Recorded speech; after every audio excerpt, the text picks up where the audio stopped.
Assalamualaikum warahmatullahi wabarakatuh. Waalaikumsalam warahmatullahi Buya yang wabarakatuh. kami cintai, saya mohon bertanya pertanyaan ringan Buya tentang kegelisahan hari ini dan yang akan datang yang kami jalani dalam hidup. Siapa pemimpin saya sebenarnya di hari ini Buya? Begitu saja. Assalamualaikum warahmatullahi wabarakatuh. Imam kita yang sesungguhnya, pemimpin kita adalah Nabi SAW, Al-Quran, dan Al-Quran pegangannya.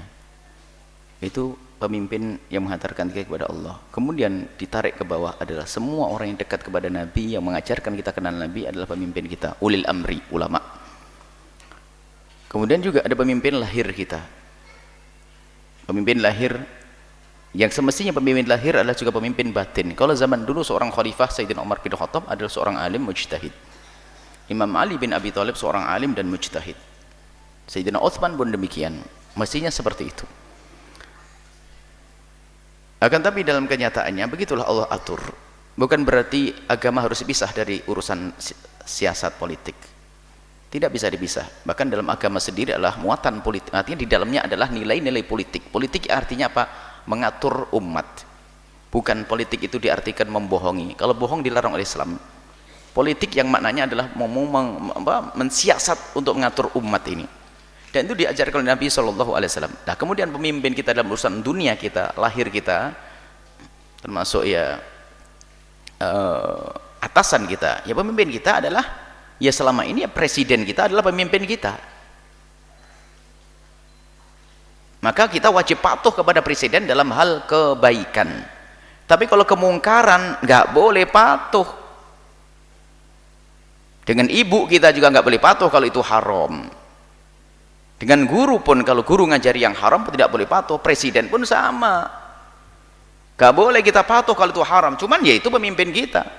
Kalau ta'ata li makhluqin fi maksiatil khaliq, enggak boleh kita patuh dengan makhluk yang namanya presiden sekalipun, atau orang tua sekalipun, atau guru sekalipun, kalau untuk bermaksiat kepada Allah. Tapi yang jelas itu adalah pemimpin kita. Bagi dalam urusan akidah kita ahli sunnati wal jamaati, pemimpin yang sah wajib kita patuh. Pemimpin yang sah wajib kita patuh.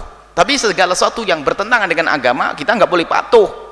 Kita harus protes, menjelaskan, menyelamatkan. Justru tanda cinta kita kepada Pak Bupati, Pak Wali Kota, Pak Presiden adalah tanda cinta kita. Apakah cinta ini diterima atau tidak, ini urusan dia, urusan. Tanda cinta kita adalah mengingatkan kalau dia salah, menegur kalau dia salah. Karena dia adalah umat Nabi Muhammad. Presiden kita kan seorang muslim. Kita inginnya dia juga masuk surga. Maka kami senang dengan sebagian ulama yang dengan berani mengingatkan. Karena sebetulnya manfaat untuk dia, manfaat untuk wali kota kita, manfaat untuk bupati kita. Semuanya perlu diingatkan. Jangankan kok para presiden, ustadznya pun kalau salah perlu diingatkan. Bukan belajar ustadz itu sudah nggak bisa diingatkan. Sama ini, sama kita di hadapan Allah, perlu kita watawassaw bil haqqi, saling mengingatkan dengan kebenaran itu harus.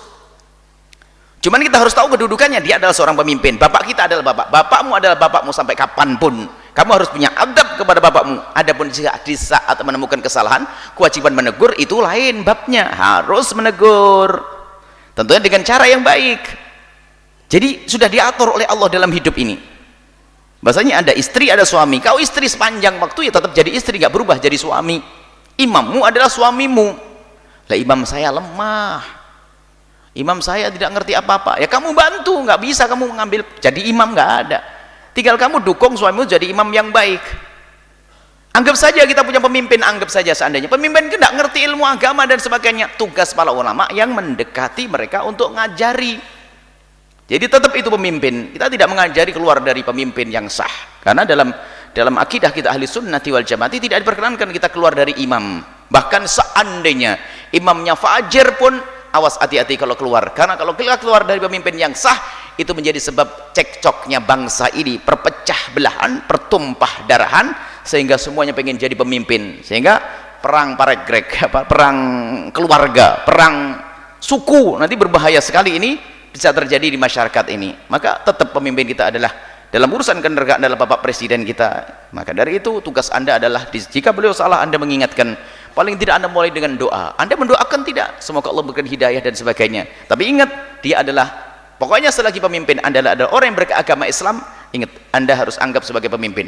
Tapi ingat, tidak ada pemimpin kita kecuali orang yang beragama Islam agama, karena kita seorang muslim.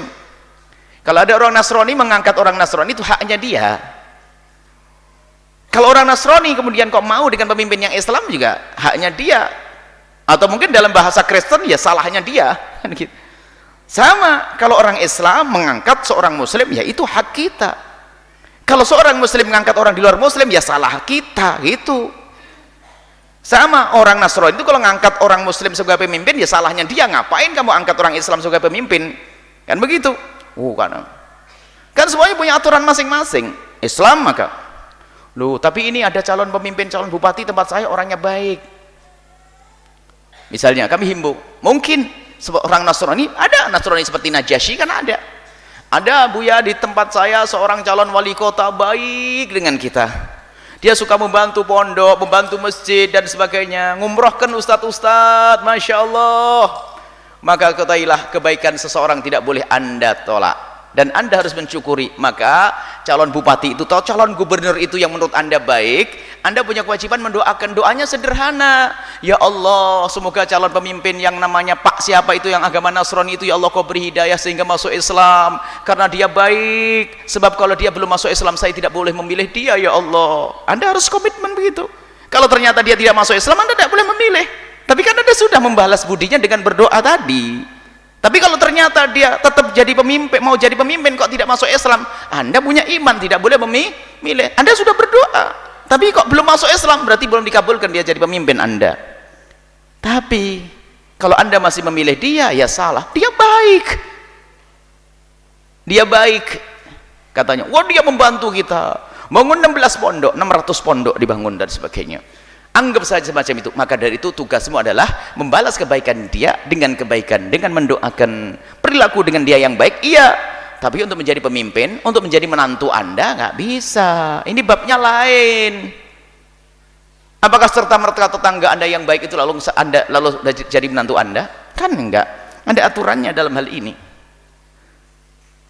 Baik, itulah urusan kita dengan pemimpin kita. Sisi lain, kita harus punya keyakinan. Bahwasanya lihat, keyakinan ini penting. Itu yang menjadikan kita tuh berani melangkah. Kalau sudah Anda menjalani semua dengan prosedur, nggak ada istilahnya kalah. Anggap saja Anda sudah berjuang, misalnya di tempat kita pemimpinnya ada dua, misalnya calonnya, ada seorang muslim sama seorang Nasrani. Anda sudah berjuang, pertama apa? Wah, calon Nasrani baik kepada Anda sudah berdoa setiap hari, berdoa setiap hari. Ternyata pada akhir hari pemilihannya, tak taunya kok dia belum masuk Islam, maka Anda tidak boleh memilih. Kemudian Anda memilih yang beragama Islam, kewajiban Anda. Kemudian setelah itu, waduh, setelah saya pilih kok lupa dengan saya. Tapi Anda tidak dilupakan oleh Allah. Itu yang harus kita pikir. Urusan kita dengan Allah. Kalaupun tidak berhasil di dunia, maka karena Anda telah benar cara memilihnya, Anda dijadikan orang berhasil nanti di akhirat. Itu yang paling penting. Yang penting ikuti prosedur. Gambarannya ringan saja. Anda punya anak perempuan cantik solehah, dilamar dua orang, yang satu Nasrani, yang satu Muslim. Yang Nasrani baik, dia cukup rezekinya dan sebagainya. Yang Muslim belum tampak kebaikannya, tapi juga tidak tampak kejahatannya. Mana yang Anda pilih? Muslim. Itu sudah benar Anda memilih. Biar kalau ternyata Muslim itu tiba-tiba zalim dan sebagainya, itu bukan salah di dalam Anda memilih dia. Bukan salah Anda memilihnya, itu iman. Lah kok dia zalim dan sebagainya? Mungkin kalau saya dipimpin oleh kalau anak saya menikah dengan yang Kristen baik, oh enggak, belum tentu bisa lebih dari itu. Karena kezaliman yang paling dahsyat adalah bukan memukul dan sebagainya. Kezaliman yang paling dahsyat adalah di saat kita diajari untuk ingkar kepada Allah, ingkar kepada Nabi SAW, zalim yang dahsyat. Karena apa? Akan mengajari anak kita untuk masuk neraka selama-lamanya. Kalau ditempeleng itu hanya di dunia saja. Kalau sabar jadi pahala tinggi. Tapi kalau sudah menjadi orang yang tidak beriman, naudzubillah, maka inilah yang harus kita yakini, bahwasanya kita patuh dengan agama, patuh dengan ajaran Allah. Ini penting menjadi sebab keselamatan kita nanti di akhirat. Dan kadang oleh Allah pun diberi oleh Allah hiburan apa pahalanya, kebaikannya itu diberikan kepada kita di saat berada di dunia. Oh